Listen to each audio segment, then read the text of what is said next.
10க்கு 8 பொருத்தமோ 10க்கு 10 பொருத்தமோங்கிறதெல்லாம் சாஸ்திரத்துல கிடையவே கிடையாது. ஓகே. இதெல்லாம் வந்து பின்னாடி இவங்களா கிரியேட் பண்ணது. அதனால இப்போ ஒரிஜினல் இதுன்னு பாத்தீங்கன்னா ராமர் சீதை ஜாதகத்திலேயே 5-6 பொருத்தம் தான் இருந்தது, 10 பொருத்தம்லாம் இல்ல. ராமர் லைஃப்லாம் ஒண்ணுமே கிடையாது. ராமர் ஜாதகத்திலே பாத்தீங்கன்னா 7ல சனி, அவர் மனைவியோட வாழவே இல்லை. ஆனா இவங்க சொல்லும் போதெல்லாம் என்ன பண்றது, 10க்கு 10 இருக்கு, 10க்கு 8 இருக்குன்னு. மேரேஜ் எல்லாம் பாருங்க 2 months 2 years 3 yearsலயே ப்ராப்ளம் வரும்.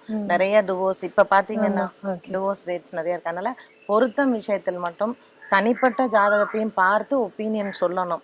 வேர் most of the astrologers they don't do. Okay.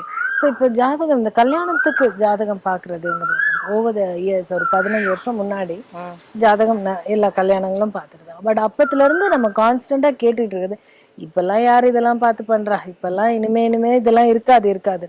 But அதுக்கப்புறமும் இத்தனை வருஷம் கழிச்சு இப்போ அந்த கல்யாணத்துக்கு பாக்குறவங்க பார்த்துக்கிட்டே தான் இருக்காங்க, நடந்துகிட்டே தான் இருக்கு. So we know that astrology in the predictions, it is just here to stay.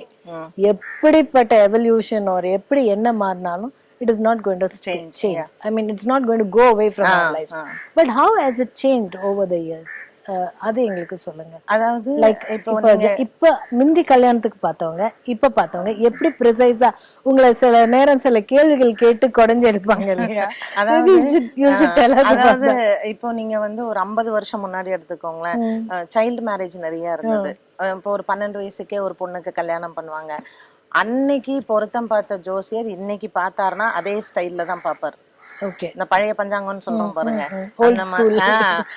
ஆனா இன்னைக்கு வந்து நம்ம எப்படி பாக்கணும்னு சொன்னா இப்ப இன்னைக்கு எப்படின்னா லேடிஸ்க்கு கேர்ள்ஸ்க்கு வந்து they are independent. So tolerance level patience எல்லாம் உங்களுக்கு கிடையாது.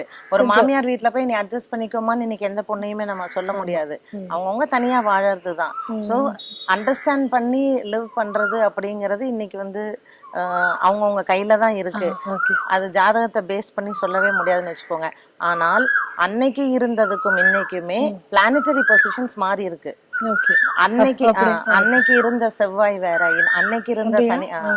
ஏன்னா இப்போ நீங்க பாத்தீங்கன்னா வீனஸ் வந்து it is coming near the earth, closer to earth. அதனால பிரகத் ஜாதகம்னு சொல்லுவோம் இத.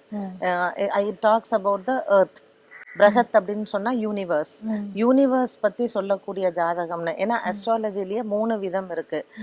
சம்ஹிதான்னு சொல்லுவோம் இத. இது வந்து it talks about the universe. அப்போ ஒரு சுக்ரன் வந்து ஒரு பூமியை நோக்கி வருது அப்படின்னு சொன்னா செக்ஷுவல் அபியூஸ்லாம் நிறைய இருக்கும். இப்ப இன்னைக்கு நம்ம பாக்குறோம் இல்லையா, எவ்வளவு பாக்குறோம். லேடிஸ்க்கு வந்து எங்கேயுமே இது இல்லை. ஸோ அந்த மாதிரி ஒரு சுக்ரன் பூமியை நோக்கி பக்கத்துல அருகாமையில் வரும்போது இன்னைக்கு பிறக்கிற பசங்களுக்கு சுக்ரன் எப்படி இருக்கோ அதனோட இம்பாக்ட் வேறையா இருக்கும்.